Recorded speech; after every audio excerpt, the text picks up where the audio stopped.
hello लोगोफोर जोंहा खान्थाल जानो नागिरदों जोंना खान्थाला फार्स्ट थाइजेननायसो जों बेखौनो खय खथे जोंहा मा खालामनो बेखौनो जानोसै जों थ' नोंथांमोना लोगोफोर आंनि चेनेलाव गोदानै फैदोंबा आंनि चेनेलखौ साबस्क्राइब खालाम आरो लाइक खालाम आरो शेयार खालाम थ' दा बिदिबा भिडिअखौ नायदो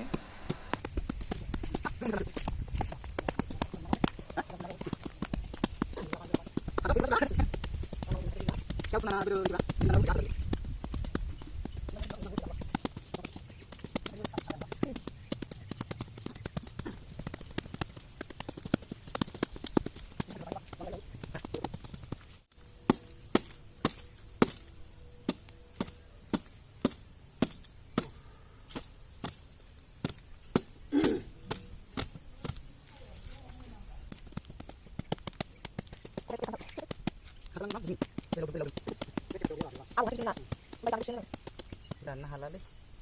गासिबो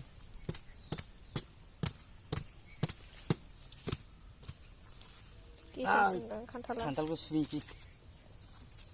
खान्थालखौ सुनोसै दैजोंसो सुयो जोंना दै सुबाय जोंना दैजोंसो दा गोबोर नोंसिनिथिं मादि सुयो गोदोथ'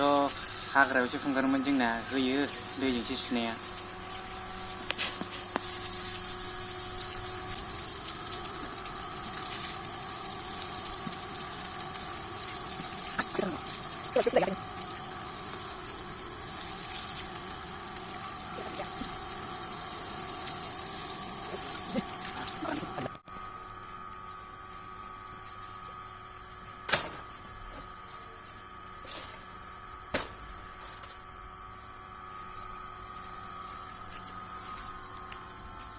नोंसिनाबो मोखां होखादो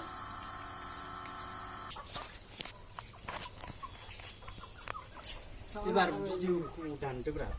भिडिअखौ बन्द' खालामनानै फट' मोनसे क्लिक खालाम दानोबो दानो मादाबो दाना दे मादा दाना होदो दे नों फैबाय एबार नोंखौ होनोसैलै ब्रा आंबो दा हो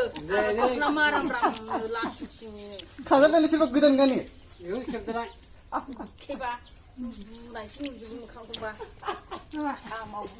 नै खान्थाल गोमोन जादों होनलायलाय मादै नै खान्थाल गोमोन जादों आंहा न'नि मोनजेननाय आयु थाम्फै बाबावबायहाय दंबावो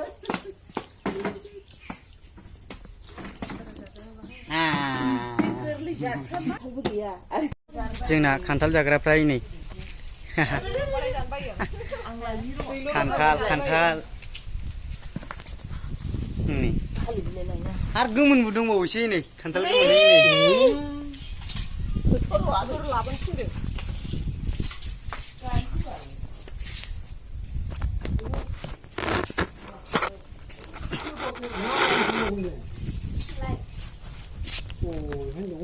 लाया नैबेयावनो दङ थांबा गोजानावसो लायनो थांबाय साला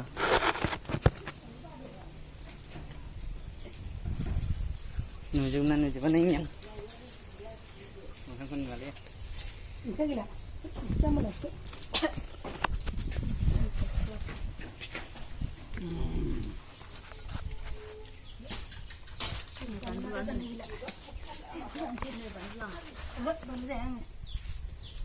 मा अरखोलै